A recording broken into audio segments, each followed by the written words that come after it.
স্বামীর হোটেলে জায়গায় জায়গায় নিয়েও আমার সাথে থাকছে। তুমি আমাকে ধর্ষণ করছো বিয়ের আশেপাশে।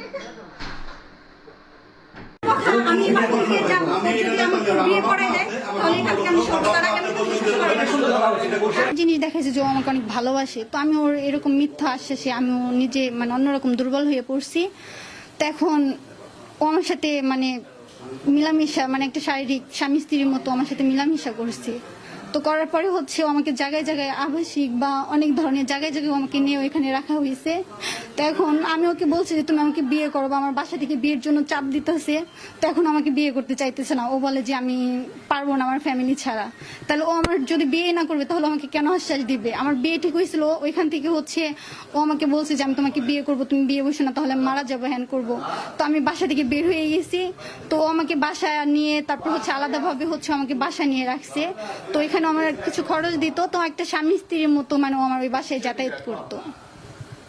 এখন আমি চাই বাট ও যদি আমাকে বিয়ে করবে আর না হয় আমি এই বাসা থেকে কখনোই যাবো না, আমি আত্মহত্যা করতে বাধ্য হবো। আমার কোনো পরিস্থিতি নাই, আমার বাসা থেকে বের করে দিচ্ছে, আমার যাওয়ার মতো জায়গা নাই কোথাও।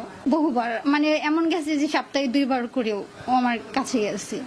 কোথায় কোথায় তোমাকে নিয়ে যেত?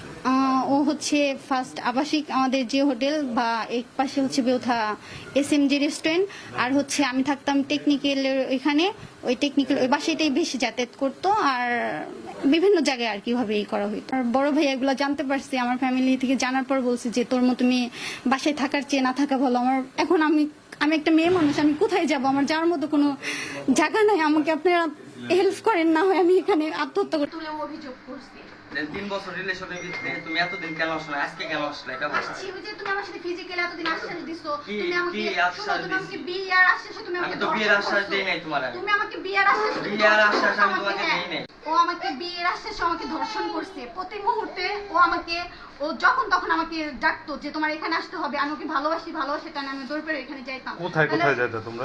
আবাসিকে, আমাদের এখানে আবাসিকে, তারপর SMA ওর বাসায় আসছে আমি 2 বার, এবং আমি যেখানে বাসা। তো তারপরে হচ্ছে এমনি যে আমরা দুজনে মিলে শুয়ে বা এরকম ভাবে যে পিকটিক না এরকম কিছু একটা, ওইগুলো অনেক ছিল ওর ফোনে। আর ওদের রুমে বাসায় এসে যে পিক তোলা হয়েছে সেগুলো ছিল। এখন আমি জানি না আদৌ তোর ফোনে আসছে কিনা, না অন্য কোথাও লুকিয়ে রাখছে কি, এটা আমি শিওর জানি না। কিন্তু আমি ওকে বলি মানে যদি ও আমাকে বিয়ে না করে তাহলে আমি আত্মহত্যা করতে বাধ্য, আমি এখান থেকে যাবো না। পিছে আসেন, একটু পিছিয়ে নেই। ঠিক আছে ধাক্কাওকে ভাই ধাক্কাই দেন।